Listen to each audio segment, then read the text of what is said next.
예, 두 번째 발표팀은 원어클락이고요. 원어클락은 지역화폐 활성화를 위한 현황판 및 챗봇 구성을 완료하여 발표하도록 하겠습니다. 안녕하세요. 지역화폐 데이터 현황판 및 챗봇 구축 주제로 발표를 맡은 이채연입니다.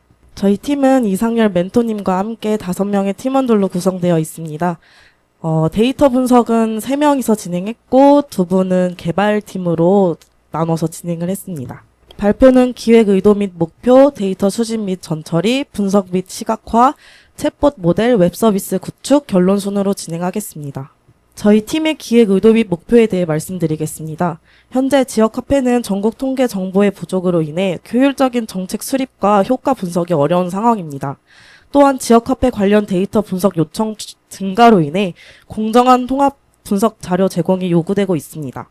이를 해결하기 위해 저희는 전국 통합 데이터 플랫폼을 제안합니다.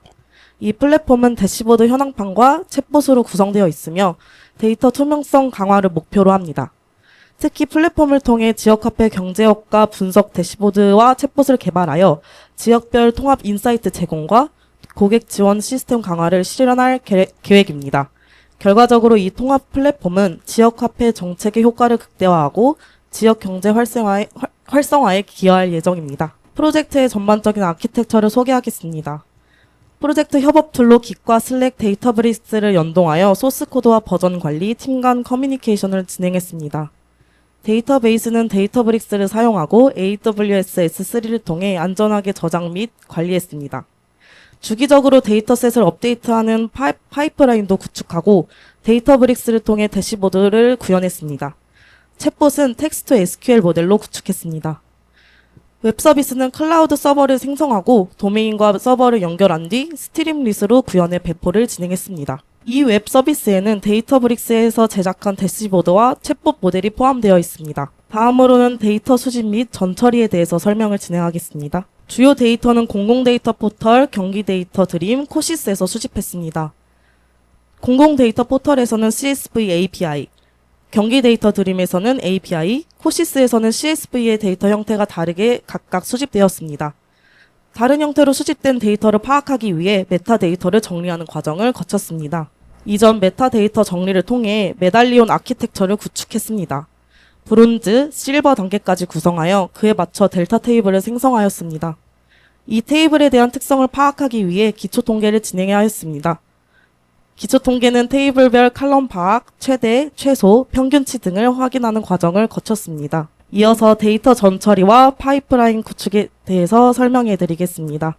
수집한 데이터의 기초 통계를 통해 테이블을 통합했으며 데이터를 체계적으로 활용하기 위해 엄피복 기법을 사용해 변환했습니다. 또한 결측치와 이상치를 처리하여 데이터 품질을 개선했습니다. 이와 더불어 데이터 수집과 전처리 과정을 자동화하기 위해 API와 데이터브릭스에서 스파크를 사용해 수집 코드를 구성하였습니다. 또한 워크플로우 기능을 활용해 정기적으로 업데이트된 데이터를 식별하여 전처리 과정을 진행하는 파이프라인을 통해 자동화 프로세스를 구현하였습니다. 다음으로 데이터 분석 및 시각화에 대해 설명드리겠습니다. 데이터를 기반으로 인사이트를 도출하기 위해 대시보드 구축을 진행하였습니다. 앞서 진행했던 전처리와 기초 통계를 통해 지역과 주제를 기준으로 대시보드를 구성하였고, 지역은 서울, 경기를 포함한 17개의 시도가 있고, 주제는 결제 현황, 가맹점 현황 등이 있습니다. 해당 지역과 주제를 조건별 필터링을 통해 다양하게 확인할 수 있도록 구성하였습니다. 대시보드의 대표 예시로 부산 지역에 대해서 설명해 드리겠습니다. 부산광역시 데이터를 활용하여 구축된 대시보드의 주요 시각화 내용은 다음과 같습니다. 부산 데이터는 결제 현황을 중심으로 구성이 되어 있고 주요 분석 기준은 날짜, 지역, 업종, 성별, 연령 등이 있습니다. 부산광역시 데이터 분석을 통해 다음과 같은 인사이트를 도출할 수 있었습니다. 먼저 2022년 8월 결제 감소는 국비 지원액 감소와 혜택 축소가 주요 원인으로 확인되었습니다. 반면 9월 결제 금액 상승은 추석 이벤트와 같은 정책의 효과로 나타났습니다. 해당 대시보드를 통해 지자체에서 국비 지원액 확대를 위한 지자체 활동 방안을 고안하거나 이벤트 정책 효과를 분석하여 추후 프로모션 설계에 도움을 줄 수 있습니다. 다음으로 경기도 데이터 분석 및 시각화에 대해 설명드리겠습니다. 맨 왼쪽 위부터 하나씩 진행하겠습니다. 23년 1분기 기준으로 경기도 4개 지역에서 지역화폐 발행이 급증했다가 감소하는 모습을 볼 수 있습니다. 이는 정책 변화 및 이용 트렌드의 변화를 반영한 결과로 보입니다. 발행량 감소세를 완화하거나 지역 경제를 활성화하기 위해서는 정책 변화 또는 신규 정책 발의가 필요한 것으로 나타납니다. 이어서 지점별 재고 현황을 파악할 수 있는 경기도 지역화폐 재고 현황 시각화에 대해서 설명드리겠습니다. 초록색의 경우 재고가 있는 지점이고 빨간색의 경우는 재고가 없는 지점으로 재고의 유무를 색으로 파악할 수 있도록 설계하였습니다. 이 시각화를 통해 지점별 지역화폐 재고 모니터링을 할 수 있고 재고가 부족한 지점에 대해서 대응할 수 있다는 장점이 있습니다. 다음으로 경기도 지역화폐 할인 정책 효과 분석에 대해서 설명드리겠습니다.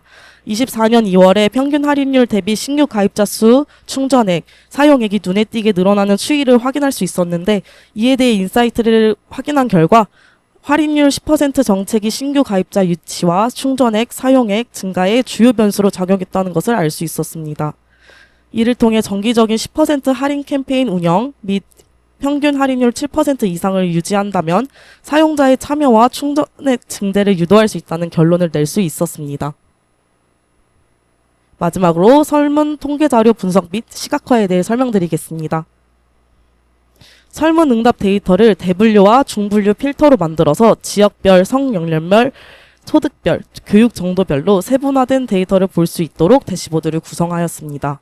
이러한 필터 위젯은 특정 그룹의 사용 경험을 기반으로 맞춤형 정책 설계를 가능할 수 있게 합니다. 앞선 데이터들을 기반으로 전국 지역화폐 활성화를 주요 성과 지표를 한눈에 확인할 수 있는 KPI 대시보드도 설계하였습니다. 전국 데이터를 기준으로 총 4가지 지표를 만들었습니다. 전체 지표는 23년도 기준입니다. 총 인구수 대비 지역화폐 누적 이용자 수는 이용 활성화 지표로, 지역화폐 발행액 대비 사용액은 소비 활성화 지표로, 총 인구수 대비 결제 금액은 결제 활성화 지표로, 총 가맹점 대비 지역화폐 가맹점은 가맹점 활성화 지표로 구성하였습니다. 각각 순위는 이와 같이 나옵니다. 해당 지표를 통해 지역별 지역화폐 활성화 정도를 파악할 수 있습니다. 방금 4가지 지표에 있는 순위를 기준으로 차등 점수를 부여했고 4지표를 합산하여 전국 활성화 지표를 만들었습니다. 총 17기계 시도 중 1위는 광주광역시, 17위는 대구광역시임을 확인할 수 있었습니다. 공정성이 확보된 해당 대시보드와 지표들을 제공함으로써 정책 설계를 위한 근거 자료로 제공할 수 있고 이를 기반으로 지역 경제 활성화를 지원할 수 있습니다. 여러 가지 데이터를 결합하여 지표를 생성한 점과 이러한 데이터를 공개하여 일반 사용자도 쉽게 접근하여 정보를 얻어갈 수 있다는 점이 해당 대시보드가 목표하는 바입니다. 이어서 챗봇 모델과 웹서비스 구축에 관하여 다음 발표자가 진행하겠습니다. 이번에는 챗봇 모델에 대해 설명하겠습니다. 챗봇 모델은 대시보드 이외에 사용자가 궁금해하는 데이터 제공을 위한 서비스로 바나 AI, 크로마DB, 사이킬런, 오픈AI와 데이터 브릭스를 연동해 텍스트 투 SQL 방식으로 구축하였습니다. 이 모델은 사용자가 자연어 질문을 하게 되면 사용자의 질문을 임베딩 값으로 변환하고 미리 학습된 유사 임베딩 값을 검색해 유사한 질문 예시와 DB 정보를 GPT에게 보내서 쿼리문을 생성하고 해당 쿼리문을 DB에 실행시켜 결과를 보여줍니다. 챗봇 모델의 로직에서 성능을 향상시키는 가장 중요한 방법은 사전에 학습시킬 질문 쿼리 매핑 테이블의 예시를 다양화하고 프롬프트 엔지니어링을 강화하는 것이었습니다. 그 외에도 테이블과 컬럼의 설명을 보강해 LLM 모델이 데이터베이스를 더 명확하게 이해할 수 있도록 세팅하고 LLM이 생성한 쿼리문이 잘못됐을 경우 재요청 로직을 만들어 모델의 성능을 향상시키는 방법이 있었습니다. 또한 웹서비스에서는 스트림릿 캐싱을 활용해 모델 학습과 초기화를 최적화하여 불필요한 중복 학습을 방지하고 모델을 경량화하였습니다. 일반적인 챗봇 모델과는 다르게 이 모델은 텍스트 투 SQL 구조이며 도메인 특화라는 특징을 가지고 있기 때문에 챗봇 모델의 성능 평가를 자체적으로 진행했습니다. 평가 방식은 학습되지 않은 임의의 질의를 생성 후 해당 질의에 대한 쿼리문을 만들어 두고 챗봇 모델이 생성한 쿼리문이 얼마나 정답에 가까운지를 평가했습니다. 초기 모델은 10문항 중 6문항의 정답 쿼리를 생성하여 60%의 정답률을 보였지만 최종 모델은 총 25문항 중 23문항의 정답 쿼리를 생성하며 92%로 정답률이 향상되었습니다. 실패 사례 역시 초기에는 쿼리문 생성 자체가 불가능했던 반면 현재는 컬럼명과 같은 사소한 부분에서만 오류가 나타나는 수준으로 개선되었습니다. 저희는 대시보드와 챗봇의 접근성을 높여 각종 지자체와 일반 사용자 등 보다 많은 사람들과 공유하기 위해 웹 서비스를 구축했습니다. 기본 웹 개발 프레임워크로는 데이터 분석 대시보드와 챗봇 기능 활용이 용이한 스트림릿을 선택하여 개발을 진행했습니다. 또한 GitHub를 통해 개발 파일들의 유지 보수 및 관리를 시행했습니다. 저희는 웹페이지 프로토타입 시연을 넘어 실제 웹 서비스로서의 기능을 위해 리눅스 서버를 구축했습니다.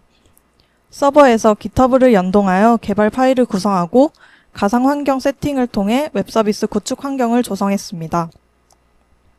그럼에도 여전히 접근성 및 보안 이슈가 존재했고 대시보드 임베딩 오류 개선을 위해 저희는 웹 서비스에 도메인을 연동하기로 결정했습니다. 이를 위해 아마존 EC2를 통해 서버와 저희의 고유 도메인을 연결하고 웹서버 소프트웨어 엔지닉스를 통해 SSL 인증서를 추가하여 웹 서비스의 HTTP 및 HTTPS 설정을 완료했습니다. 그러면 이 자리에서 실제 웹 서비스가 구현되는 모습을 보여드리도록 하겠습니다. 브라우저 주소창에 asakurency.co.kr을 입력하면 웹 서비스의 메인 페이지로 연결됩니다. 메인 페이지에서는 본 프로젝트의 개요 및 목적, 참여 멤버들을 소개하고 왼쪽의 내비게이션 바를 통해 3개의 하위 페이지로 이동할 수 있습니다. 지역 카페 발행 현황 페이지에서는 전국 지역 카페 발행 현황 및 지역별 지역 카페 명칭을 거시적으로 파악할 수 있습니다. 지도와 대시보드를 통해 지역 카페가 낯선 사용자도 현황을 간략하게 알아볼 수 있도록 합니다. 대시보드 페이지에서는 본 프로젝트에서 분석한 데이터를 시각화하고 인사이트를 제공하는 대시보드를 집약해서 보여줍니다. 데이터브릭스 대시보드를 임베딩하여 다양한 방식으로 데이터를 시각화하고 사용자가 원하는 데이터를 구체적으로 탐색할 수 있는 반응형 대시보드를 제공합니다. 이렇게 필터를 통해 반응형 대시보드를 확인하실 수 있습니다. 대시보드 페이지에서는 하단 내비게이션 바를 통해 지역별, 항목별 이동이 가능합니다. 마지막으로 챗봇 페이지에서는 제공된 대시보드 이외에 사용자가 원하는 데이터를 문답 형식으로 제공하는 챗봇 기능을 활용할 수 있습니다. 사용자가 챗봇에 질문을 입력하면 쿼리를 통해 답변이 생성되며 사용자는 답변을 생성한 SQL 쿼리와 쿼리 실행 결과를 데이터 테이블로 받아볼 수 있습니다. 이 자리에서 직접 한번 질문해 보도록 하겠습니다. 저희가 활용할 수 있는 지역 카페 질문 하나를 해보겠습니다. 질문은 강원도 가맹점 중 지류 지역 카페 결제가 가능한 가맹점 수는? 이라고 하겠습니다. 여기서 경기도에서 음식점 업종의 가맹점 수를 이라고 입력하면 이런 방식으로 아래에 생성된 SQL 쿼리와 쿼리 실행 결과를 확인하실 수 있습니다. 그러면 다시 PPT로 돌아와서 발표를 이어가겠습니다. 웹 서비스에 대한 정보는 자료에도 나와 있으니 참고 부탁드립니다. 마지막으로 본 프로젝트의 기대 효과 및 개선 방안에 대해 말씀드리겠습니다. 본 프로젝트를 통해 기대할 수 있는 효과는 다음과 같습니다. 본 프로젝트는 흩어진 전국 지역 카페 데이터를 통합하여 활용성과 체계를 개선하였고 지역별 경제 효과를 시각화한 대시보드를 제공함으로써 정책 담당자가 정책을 효율적으로 개선할 수 있도록 도움을 줍니다. 또한 웹 서비스의 통합 인사이트와 챗봇 시스템으로 사용자의 지역 카페 데이터 접근성이 증가할 것을 기대합니다. 마지막으로 아쉬운 점 및 발전 방향입니다. 저희가 수집한 지역 데이터는 추가로 있지만 시간 문제로 대시보드 구현이 모두 완료되지 못한 점, 메달리온 아키텍처 구성이 미흡해서 일관성 있는 데이터 통합이 필요했다는 점, 외부 데이터 연계가 되었다면 더 많은 인사이트를 발굴할 수 있었다는 점이 아쉽습니다. 추후에는 일반 사용자를 대상으로 서비스를 확장하고자 합니다. 이를 위해 LLM 모델 개발을 추가적으로 진행하여 서비스의 확장성과 고도화를 도모하고자 합니다. 마지막으로 KPI 대시보드에서 세부적으로 데이터를 확인하고 체계적인 인사이트를 얻을 수 있도록 범위를 시도해서 시공고로 확장하려 합니다. 이상으로 발표를 모두 마치겠습니다. 궁금하신 점은 질문 부탁드립니다. 감사합니다. 저는 기술적인 것보다도 애초에 이 아이템을 선정하신 게 저는 오류가 있다고 보거든요. 아까 이렇게 데이터를 보여주시는데 이렇게 보니까 결국 이거는 지역 카페가 어떻게 해야지 잘 쓸 수 있는가, 활성화되는가 뭐 이런 거를 이제 알 수 있는 거잖아요. 근데 피처 중에 절대적인 피처가 있어요. 이거는 정부가 발행을 해야지만 쓸 수 있는 거거든요. 그리고 이거는 언제 발행이 되냐면은 대선 때, 예? 총선 때, 그리고 설 때, 추석 때거든요. 이 네 개 피처는 굉장히 중요한 피처고, 요때 갑자기 사람들의 현황이 확 올라간단 말이에요. 이거는 다른 데이터로도 예측이 안 되는 거예요. 그러니까 결국 그것만 보면은 이게 좀 애매모호해지는 거죠. 프로젝트 전체가. 뭐 잘 이해가 안 가나요? 아니, 그런데 네. 근데 뭔가 예측보다는 저희가 그냥 일반 사용자들도 쉽게 접근을 하고 일단 지역 화폐에 대한 데이터 공개가 많이 안 되어 있다고 말씀을 하셔서 그러면은 저희가 공개를 하는 것 자체에 공정성을 둬서 이제 많은 사용자들이 쉽게 접근할 수 있게 하자, 데이터를 얻고 인사이트를 보는 용도로 하자 정도였고, 예측하거나 거기까지는 아직 네 말씀대로 아직 정부 쪽이 저희도 영향을 많이 미친다고 생각을 합니다. 제가 초반에 이제 데이터 분석하는 게, 예, 그 현황이랑 활성화 이런 거를 이제 알아보자는 그런 의미에서 하신 것 같아가지고 물어본 거예요. 예, 가볍게 토론하자는 의미고요. 지금 그 시험 과정에서 결국에는 지리문과 관련된 SQL 쿼리를 생성하고 이 결과값을 이렇게 결과값을 출력하는데 지금 단계까지만 있는데 사실 더 시간이 주어졌다면 이걸 통해서 뭐 답변을 생성하는 거나 이런 것까지도 고려를 하셨는지. 저희가 사실은 원래는 정책 담당자, 지자체나 아니면 혹은 일반 사용자를 대상으로 이렇게 이분화해서 챗봇을 개발하는 방법을 생각을 했었는데 저희가 이번 프로젝트가 2주나 당겨지고 시간 부족 문제로 인해 그나 빨리 처리할 수 있는 이런 텍스트 투 SQL 방식을 채택한 것이고요.